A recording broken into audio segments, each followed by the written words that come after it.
Germany लगातार कोशिश कर रहा है कि रूस और यूक्रेन के बीच युद्ध ना भड़के, क्योंकि अगर रूस ने यूक्रेन पर आक्रमण कर दिया तो असर पूरे यूरोप पर पड़ेगा और यूरोप की बड़ी और ताकतवर अर्थव्यवस्था यानी कि जर्मनी का काम भी रूस के बगैर नहीं चल सकता।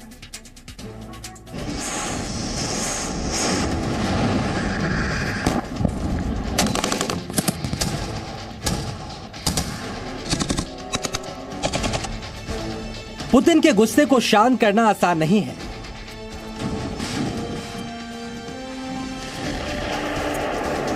पुतिन को बढ़े कदम पीछे हटाने के लिए मनाना भी मुश्किल है। रूस पर खतरे को पुतिन किसी भी कीमत पर नजरअंदाज नहीं करेंगे, इसीलिए यूक्रेन से समझौता और बॉर्डर से सेनाओं की वापसी मुश्किल मानी जा रही है। लेकिन फ्रांस के अलावा जर्मनी ऐसा दूसरा देश है जिसके सर्वोच्च नेता ने रूस और यूक्रेन की टेंशन कम करने के लिए युद्ध को रोकने के लिए दोनों देशों का दौरा किया। जर्मनी के चांसलर ओलाफ शोल्ज ने पहले मॉस्को में राष्ट्रपति पुतिन से मुलाकात की। इसके बाद कीव में जाकर यूक्रेन के राष्ट्रपति जेलेंस्की से भी मिले। इस दौरान तनाव कम करने की कोशिश जर्मनी की तरफ से भी की गई। Truppenzusammenstellung und Aktivitäten Russlands an der ukrainischen Grenze haben einen breiten Raum in unseren Gesprächen eingenommen, wie auch natürlich die Fragen nach den Sicherheitsgarantien, die Russland formuliert hat. Ich habe dabei unsere Einschätzung, meine Einschätzung der Sicherheitslage erläutert und wie wir unsere europäischen Partner diese Entwicklung bewerten, aber auch natürlich den Truppenaufmarsch als Bedrohung empfinden.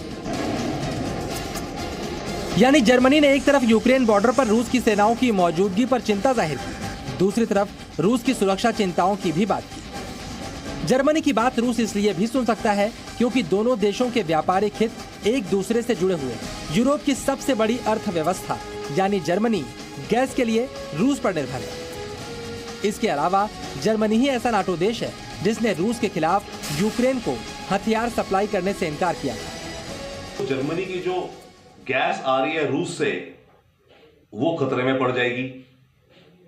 Secondly, उस gas की कमी को पूरा करने के लिए Germany को भाग दौड़ करके दूसरे देशों से कहीं और से गैस अरेंज करनी पड़ेगी। अब गैस अगर जर्मनी में ही नहीं दुनिया भर में महंगी हो जाएगी, उसके चलते और चीजों की कीमतें बढ़ेंगी। तो आर्थिक इफेक्ट डेफिनेटली यूरोप पर और खासकर जर्मनी पे ज्यादा होगा। युद्ध के बाद अगर जो सैंक्शंस लगाई गई रूस की, खासकर गैस सप्लाईज अगर रोकने की बात हो गई तो। यहाँ पर एक बात और है जो रूस को फिलहाल शांत कर सकती है। रूस नहीं चाहता कि यूक्रेन नाटो में शामिल हो और ओलाफ शोल्ज ने ये कहकर पुतिन को शांत करने की कोशिश की कि यूक्रेन की नाटो सदस्यता की अभी कोई चर्चा नहीं हो रही है। Membership of Ukraine in the next days, months, years is not really on the timetable, and so we should be clear that this is not a good reason for all these escalations, and this is what we also will tell Putin in our talks we have with them, and we already did. दूसरी तरफ NATO के अहम सहयोगी Germany ने Ukraine पर हमले की स्थिति में रूस को कार्रवाई की धमकी भी दी और जर्मनी यूक्रेन को आर्थिक मदद भी दे रहा है।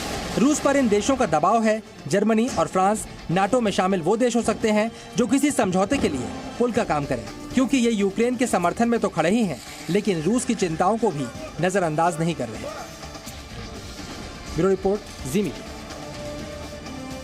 Presenting B News app available on Google Play and App Store. Download it now.